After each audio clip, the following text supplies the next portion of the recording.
ಬನ್ನಿ ನೋಡೋಣ.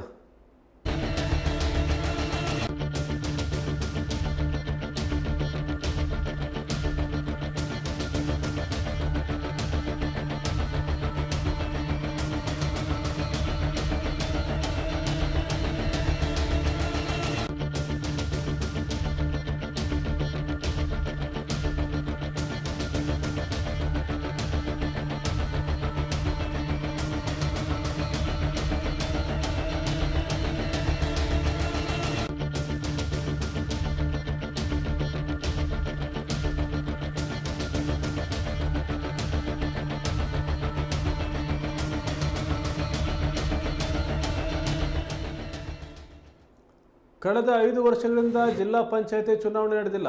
ಮತ್ತೊಂದು ಕಡೆ ಮಹಾನಗರ ಪಾಲಿಕೆಗಳ ಚುನಾವಣೆಗೂ ಸಹ ಗ್ರಹ ನಡೆದಿದೆ. ಬೆಂಗಳೂರು, ಶಿವಮೊಗ್ಗ, ಮೈಸೂರು ಮತ್ತು ತುಮಕೂರು ಮಹಾನಗರ ಪಾಲಿಕೆ ಚುನಾವಣೆಗೆ ಅಧಿಸೂಚನೆ ಹೊರಡಿಸುವುದಾಗಿ ರಾಜ್ಯ ಚುನಾವಣಾ ಆಯೋಗ ಆಗಸ್ಟ್ನಲ್ಲೇ ತಿಳಿಸಿತ್ತು. ಸುಪ್ರೀಂ ಕೋರ್ಟ್ ಆದೇಶದಂತೆ ಅವಧಿ ಮುಕ್ತಾಯಗೊಂಡ ಸ್ಥಳೀಯ ಸಂಸ್ಥೆಗಳಿಗೆ ನಿಗದಿತ ಅವಧಿಯೊಳಗೆ ಸರ್ಕಾರ ಕ್ಷೇತ್ರ ವಿಂಗಡಣೆ ಹಾಗೂ ಮೀಸಲು ಅಧಿಸೂಚನೆ ಹೊರಡಿಸದೇ ಇದ್ದಾಗ ಹಿಂದಿನ ಚುನಾವಣೆಯಲ್ಲಿ ನಿಗದಿ ಮಾಡಲಾಗಿದ್ದ ಕ್ಷೇತ್ರ ವಿಂಗಡಣೆ ಹಾಗೂ ಮೀಸಲು ಅನ್ವಯವೇ ಚುನಾವಣೆ ನಡೆಸಬಹುದು ಅಂತ ಆಯೋಗ ತಿಳಿಸಿತ್ತು. ಆದರೆ ಇದುವರೆಗೂ ಚುನಾವಣೆಗೆ ಮುಹೂರ್ತ ಫಿಕ್ಸ್ ಆಗಿಲ್ಲ. ಮತದಾರರ ಪಟ್ಟಿಯನ್ನು ಸಿದ್ಧಪಡಿಸುವಂತೆ ಸೂಚಿಸಲಾಗಿತ್ತು. ಅದರಂತೆ ಈಗಾಗಲೇ ಆಯೋಗಕ್ಕೆ ಪಟ್ಟಿಯನ್ನು ಕಳುಹಿಸಿ ತಿಂಗಳುಗಳೇ ಕಳೆದಿದೆ. ಆದರೂ ದಿನಾಂಕ ನಿಗದಿಯಾಗಿಲ್ಲ. ಇತ್ತೀಚೆಗೆ ಬಿಜೆಪಿ ಶಾಸಕರ ನೇತೃತ್ವದಲ್ಲಿ ಶಿವಮೊಗ್ಗದ ಪಾಲಿಕೆಯ ಮಾಜಿ ಸದಸ್ಯರು ಬೆಂಗಳೂರಿಗೆ ತೆರಳಿ ಮುಖ್ಯ ಚುನಾವಣಾ ಆಯುಕ್ತರಿಗೂ ಮನವಿ ಮಾಡಿಕೊಂಡಿದ್ದರು. ಆದಷ್ಟು ಬೇಗ ಶಿವಮೊಗ್ಗ ಮಹಾನಗರ ಪಾಲಿಕೆ ಚುನಾವಣೆ ನಡೆಸಿ ಅಂತ ಕೇಳಿಕೊಂಡಿದ್ದರು. ಚುನಾವಣೆ ದಿನಾಂಕ ನಿಗದಿಯಾಗುವ ಯಾವ ಲಕ್ಷಣಗಳಂತೂ ಸದ್ಯ ಕಾಣ್ತಾ ಇಲ್ಲ. ಪ್ರಜಾಪ್ರಭುತ್ವ ವ್ಯವಸ್ಥೆಯಲ್ಲಿ ದೇಶದಲ್ಲಿ ಅಧಿಕಾರ ಮಾಡಲಿಕ್ಕೆ ಸುಲಭವಾಗಲಿ ಅಂತೇಳಿ ಅಧಿಕಾರ ವಿಕೇಂದ್ರೀಕರಣದ ಭಾಗವಾಗಿ ಸ್ಥಳೀಯ ಸಂಸ್ಥೆಗಳನ್ನು ರಚನೆ ಮಾಡಲಾಗಿದೆ. ಈ ಸ್ಥಳೀಯ ಸಂಸ್ಥೆಗಳು ರಚನೆ ಮಾಡಿದ್ದು ಅಧಿಕಾರ ಸುಲಭವಾಗಲಿ ಅಂತೇಳಿ. ಆದರೆ ಶಿವಮೊಗ್ಗ ಮಹಾನಗರ ಪಾಲಿಕೆಯಲ್ಲಿ ಈಗಾಗಲೇ ಅವಧಿ ಮುಗ್ದು ಮಹಾನಗರ ಪಾಲಿಕೆ ಅವಧಿ ಮುಗ್ದು ಸುಮಾರು 1 ವರ್ಷ ಕಳೆದರೂ ಕೂಡ ಇಲ್ಲಿವರೆಗೂ ಸರ್ಕಾರ ಚುನಾವಣೆ ಮಾಡೋದನ್ನು ವಿಳಂಬ ಮಾಡ್ತಾ ಇದೆ. ಇದರಿಂದಾಗಿ ಈ ಹಿಂದಿನ ಅವಧಿಯಲ್ಲಿ ಏನು ಆಶ್ರಯ ನಿವೇಶನವನ್ನು ಹಂಚಿಕೆ ಮಾಡ್ತೀವಿ ಅಂತೇಳಿ ಶಿವಮೊಗ್ಗ ನಗರದ ಸಾಕಷ್ಟು ಜನರಿಂದ 80 ಸಾವಿರ ರೂಪಾಯಿ ಹಣವನ್ನು ಕಟ್ಸ್ಕೊಂಡಿದ್ದಾರೆ. ಅಲ್ಲಿ ಅವರಿಗೆ ನಿವೇಶನವನ್ನು ಹಂಚಿಕೆ ಮಾಡಲಿಕ್ಕಾಗ್ತಿಲ್ಲ. ಸಾಲ ಮಾಡಿ ಹಣ ಕಟ್ಟಿದವರು ಗೋಳಾಟ ಸಾಕಷ್ಟು ಆಗೋಗಿದೆ. ಅದೇ ರೀತಿಯಲ್ಲಿ ಸಾಕಷ್ಟು ಕಾಮಗಾರಿಗಳು, ರಸ್ತೆ, ಚರಂಡಿ ಎಲ್ಲ ಹಾಳಾಗೋಗಿದ್ರು ಕೂಡ ಕೇಳಲಿಕ್ಕೆ ಜನಪ್ರತಿನಿಧಿಗಳು ಇಲ್ಲದೇ ಇರೋಂಥ ಪರಿಸ್ಥಿತಿ ಆಗಿದೆ. ಜೊತೆಯಲ್ಲಿ ಈಗಾಗಲೇ ಇಂದಿನ ಅವಧಿಯಲ್ಲಿ ಕಾಮಗಾರಿಗಳು ಪೂರ್ಣ ಆಗಿ ಉದ್ಘಾಟನೆ ಕೂಡ ಆಗಿರೋಂಥ ಕಟ್ಟಡಗಳು ಜನ ಉಪಯೋಗಕ್ಕೆ ಬರದೇ ಇರೋ ರೀತಿಯಲ್ಲಿ ಆಗೋಗಿದ್ದಾವೆ.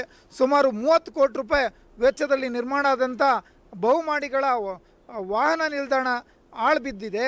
ಅದೇ ರೀತಿಯಲ್ಲಿ ಹೂವು ಮತ್ತು ಹಣ್ಣಿನ ಮಾರುಕಟ್ಟೆ ಸುಮಾರು 198 ಮಳಿಗೆಗಳು ಆಳು ಬಿದ್ದಿದ್ದಾವೆ. ಈ ಎಲ್ಲ ಬಗ್ಗೆ ಸಾರ್ವಜನಿಕರು ಸಾಕಷ್ಟು ಬಾರಿ ಅಧಿಕಾರಿಗಳ ಗಮನಕ್ಕೆ ತಂದರೂ ಕೂಡ ಯಾವುದೇ ರೀತಿ ಪ್ರಯೋಜನ ಆಗ್ತಿಲ್ಲ. ಕಾರಣ ಅಲ್ಲಿ ಕೇಳಲಿಕ್ಕೆ ಪ್ರಜಾಪ್ರಭುತ್ವ ವ್ಯವಸ್ಥೆಯಲ್ಲಿ ಜನಪ್ರತಿನಿಧಿಗಳು ಇಲ್ಲದೇ ಇರೋ ರೀತಿಯಲ್ಲಾಗಿದೆ. ಸರ್ಕಾರಕ್ಕೆ ಕೂಡ ಸಾಕಷ್ಟು ಮನವಿಗಳನ್ನು ಸಾರ್ವಜನಿಕರು ಕೊಟ್ಟಿದ್ದಾರೆ. ಕೇವಲ ಶಿವಮೊಗ್ಗದಲ್ಲಿ ಮಹಾನಗರ ಪಾಲಿಕೆ ಅಷ್ಟೇ ಅಲ್ಲ, ರಾಜ್ಯದಲ್ಲಿ ಏನು ಜಿಲ್ಲಾ ಪಂಚಾಯತ್ ಅವಧಿ ಮುಗ್ದು 1 ಅವಧಿನೇ ಪೂರ್ಣ ಆಗಿದೆ. ಆದರೆ ಇಲ್ಲಿವರೆಗೂ ಕೂಡ ಜಿಲ್ಲಾ ಪಂಚಾಯತು ಮತ್ತು ತಾಲೂಕು ಪಂಚಾಯತಿಗೂ ಕೂಡ ಚುನಾವಣೆಯನ್ನು ಮಾಡದೇ ಇರೋದ್ರಿಂದ ಜನಪ್ರತಿನಿಧಿಗಳೇ ಇಲ್ಲದೆ ಕೇವಲ ಅಧಿಕಾರಿಶಾಹಿ ವರ್ಗ ಇವತ್ತು ಅಧಿಕಾರವನ್ನು ಮಾಡೋ ರೀತಿಯಲ್ಲಾಗಿದೆ. ಪ್ರಜಾಪ್ರಭುತ್ವಕ್ಕೆ ವಿರುದ್ಧವಾಗಿ ಈ ರೀತಿಯೆಲ್ಲ ಮಾಡ್ತಾ ಇದೆ ಸರ್ಕಾರ.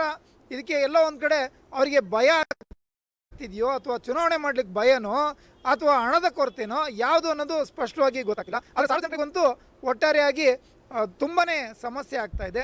ಈ ಕೂಡಲೇ ಮಹಾನಗರ ಪಾಲಿಕೆ ಮತ್ತು ಜಿಲ್ಲಾ ಪಂಚಾಯತಿ, ತಾಲೂಕ್ ಪಂಚಾಯತಿ ಈ ಎಲ್ಲ ಸ್ಥಳೀಯ ಸಂಸ್ಥೆಗಳಿಗೆ ಚುನಾವಣೆಯನ್ನು ಮಾಡಬೇಕು ಅಂತೇಳಿ ಸರ್ಕಾರಕ್ಕೆ ನವ ಕರ್ನಾಟಕ ನಿರ್ಮಾಣಕ್ಕೆ ಆಗ್ರಹವನ್ನು ಪಡಿಸುತ್ತೆ.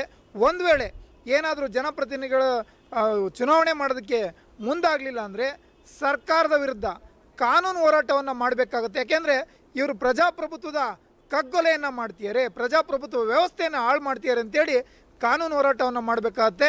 ಮುಖ್ಯಮಂತ್ರಿನೂ ಸೇರಿದಂತೆ ರಾಜ್ಯದ ಎಲ್ಲ ಚುನಾಯಿತ ಪ್ರತಿನಿಧಿಗಳಿಗೆ ಕೋರ್ಟಿಂದ ಒಂದು ನೋಟಿಸನ್ನು ಕೊಟ್ಟು ಅವರಿಗೆ ಈ ಒಂದು ವಿಚಾರದಲ್ಲಿ ಹೋರಾಟವನ್ನು ಮಾಡಬೇಕಾಗತ್ತೆ ಅಂತೇಳ್ಕಂಥದ್ದು ದೊಡ್ಡ ಹೊರೆ ಅಲ್ಲ, ಇದು ಬರೆ. ವರ್ಷ ಕಳೆದರೂ ಸಹ ಜನಪ್ರತಿನಿಧಿಗಳೇ ಇಲ್ತಕ್ಕಂಥ ಈ ಮಹಾನಗರಕ್ಕೆ ಎಂತಹ ದೌರ್ಭಾಗ್ಯ, ಇಂತಹ ದೌರ್ಭಾಗ್ಯಗಳು ಈ ಮಲೆನಾಡಿನ ಜನತೆಗೆ ಶೋಭೆಯೇ? ನನಗೆ ಅರ್ಥ ಆಗ್ತಾ ಇಲ್ಲ ಇದ್ರ ಬಗ್ಗೆ. ಒಂದು ವರ್ಷ ಕಳೆದರೂ ಒಂದು ಚುನಾಯಿತ ಪ್ರತಿನಿಧಿಗಳನ್ನು ಆಯ್ಕೆ ಮಾಡಲಿಕ್ಕೆ ಆಗದಂಥ ಸರ್ಕಾರಗಳು ನಮಗೆ ಬೇಕಾ? ಪ್ರತಿಯೊಂದು ಬೀದಿ ಬೀದಿ ಗಲ್ಲಿಗಳಿಗೆ ನೋಡ್ಕೊಳ್ಳಿಕ್ಕೆ ಜನಪ್ರತಿನಿಧಿಗಳೇ ಇಲ್ಲ. ಮಾತನ್ನು ಕೇಳದೇ ಇರತಕ್ಕಂತಹ ಅಧಿಕಾರಿಗಳು. ದಯಮಾಡಿ ಇದ್ರ ಬಗ್ಗೆ ಸರ್ಕಾರ ಗಮನ ಕೊಟ್ಟು ಆದಷ್ಟು ಬೇಗ ಚುನಾವಣೆಯನ್ನು ನಡೆಸಬೇಕು ಅಂತ ನಾನು ವಿನಂತಿ ಮಾಡ್ಕೊಳ್ತೀನಿ. ಖಂಡಿತ ಬಹಳಷ್ಟು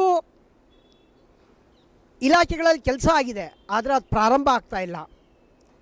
ಅನೇಕ ಶೌಚಾಲಯಗಳಿರ್ಬೋದು, ವಾಣಿಜ್ಯ ಕಟ್ಟಡಗಳಿರ್ಬೋದು, ವಾರ್ಡ್ ವ್ಯಾಪ್ತಿಗಳು ಬರ್ತಕ್ಕಂಥ ಸಮಸ್ಯೆಗಳಿರ್ಬೋದು.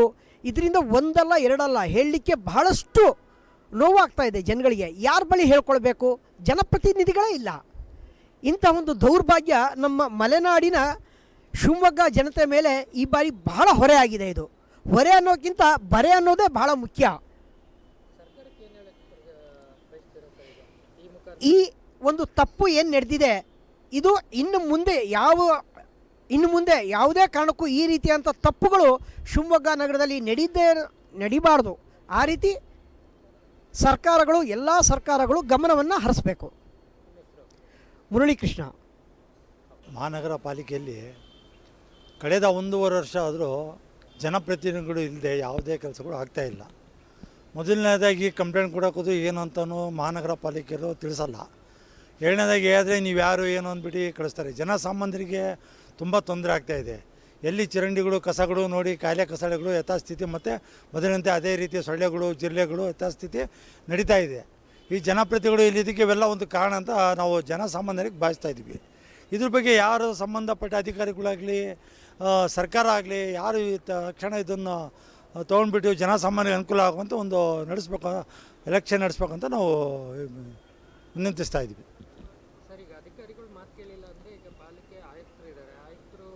ಪಾಲಿಕೆ ಆಯುಕ್ತರಿಗೆ ಕೇಳೋಕೋದ್ರೆ ಅವರು DC ಮೀಟಿಂಗ್ ಹೋಗಿದ್ದೀವಿ, ಅಲ್ಲೋಗಿದ್ದೀವಿ ಅಂತ ಹೇಳ್ತಾರೆ. ಈಗ ಜನಪ್ರತಿನಿಧಿಗಳಿಗೆ ಯಾರಿಗಂತ ಹೇಳೋದು? ಇಲ್ಲಿ ಜನಪ್ರತಿನಿಧಿಗಳೇ ಇಲ್ಲ ಅಂದಮೇಲೆ ಯಾವ ಪಾಲಿಕೆ ಅಂತ ಹೇಳೋದು? ಅವ್ರಿಗೆ ಹೋಗಿ ಇವ್ರಿಗೆ ಹೋಗಿ ಅಂತ ಹೇಳ್ತಾರೆ. ಯಾವ ರೀತಿ ತಿಳಿಸ್ಬೇಕು ನಾವು?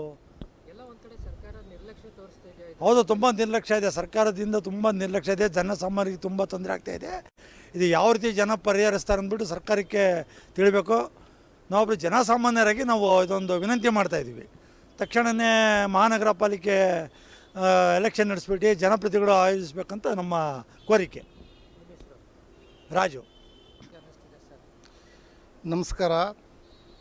ನಾನು ಪೆರುಮಾಳ್ ಅಂತೇಳಿ ಅಕ್ಸ್ವಳ್ಳಿ ಗ್ರಾಮ ಪಂಚಾಯತಿ ಮಾಜಿ ಅಧ್ಯಕ್ಷರು, ಹಾಗೆ ಶಿವಮೊಗ್ಗ ಜಿಲ್ಲೆಯ ಅಸಂಘಟಿತ ಕಾರ್ಮಿಕ ಪ್ರಕೋಷ್ಠದ ಸಂಚಾಲಕ, BJP ಘಟಕದ. ಮಹಾನಗರ ಪಾಲಿಕೆ ಚುನಾವಣೆ ಆಗದೆ ಮಹಾನಗರ ಪಾಲಿಕೆಯಲ್ಲಿ ಯಾವುದೇ ಕೆಲಸ ಕಾರ್ಯಗಳು ಆಗ್ತಾ ಇಲ್ಲ. ಅಲ್ಲಿ ಸಾಮಾನ್ಯ ಜನರು ಹೋದರೆ ಅಧಿಕಾರಿಗಳು ನಾನಾ ರೀತಿ ಸೊಬು ಬೇಡಿ ವಾಪಸ್ ಕಳಿಸುವಂಥ ಕೆಲಸ ಆಗ್ತಾಯಿದೆ. ತತ್ಕ್ಷಣ ಕೆಲಸಗಳು ಆಗ್ತಾಯಿಲ್ಲ. ಕಾರಣ ಜನಪ್ರತಿನಿಧಿಗಳು ಇಲ್ಲದೆ ಯಾವ ಅಧಿಕಾರಿಗಳು ಕೂಡ ಸ್ಪಂದಿಸ್ತಾ ಇಲ್ಲ. ಹಾಗಾಗಿ ತತ್ಕ್ಷಣ ಮಾನ್ಯ ಸರ್ಕಾರ ಈ ಕಡೆ ಗಮನ ಹರಿಸಿ ಮಹಾನಗರ ಪಾಲಿಕೆಯ ಚುನಾವಣೆ ನಡೆಸಬೇಕು. ಪ್ರತಿನಿಧಿಗಳ ಆಯ್ಕೆ ಆಗಬೇಕು. ಅವ್ರ ಮುಖಾಂತರ ಸಾಮಾನ್ಯ ಜನರ ಕೆಲಸ ಆಗಬೇಕು. ಅದಕ್ಕೆ ಸರ್ಕಾರ ತತ್ಕ್ಷಣ ಗಮನ ಹರಿಸಿ ಅದನ್ನು ಚುನಾವಣೆ ನಡೆಸೋ ದಿಕ್ಕಿನಲ್ಲಿ ಪ್ರಯತ್ನ ಮಾಡಬೇಕು ಅಂತ ಒತ್ತಾಯಿಸ್ತಾ, ಹಾಗೆ ಗ್ರಾಮಾಂತರ ಭಾಗದಲ್ಲೂ ಕೂಡ ಅದು ಕೂಡ ನಿಂತು ಹೋಗಿದ್ದಾವೆ. ಅದನ್ನು ಕೂಡ ಮಾನ್ಯ ಸರ್ಕಾರ ಗಮನ ಹರಿಸಿ ಅದನ್ನು ತತ್ಕ್ಷಣ ಮಾಡಿಸಿ ಸಾಮಾನ್ಯ ಜನರ ಕೆಲಸಕ್ಕೆ ಅನುಕೂಲ ಮಾಡಿಕೊಡ್ಬೇಕು. ಜನಗಳ ಪ್ರತಿನಿಧಿಯಾಗಿ ಇದ್ದರೆ ಅವರನ್ನು ಭೇಟಿಯಾಗಿ ಎಲ್ಲ ಕೆಲಸಗಳು ಮಾಡಿಸ್ಕೊಳ್ಳಿಕ್ಕೆ ಅನುಕೂಲ ಆಗ್ತದೆ. ಆ ದಿಕ್ಕಿನಲ್ಲಿ ಸರ್ಕಾರ ಗಮನ ಹರಿಸಿ ಮಹಾನಗರ ಪಾಲಿಕೆಗಳು, ಜಿಲ್ಲಾ ಪಂಚಾಯತ್ ಮತ್ತು ತಾಲೂಕು ಪಂಚಾಯತ್ ಚುನಾವಣೆ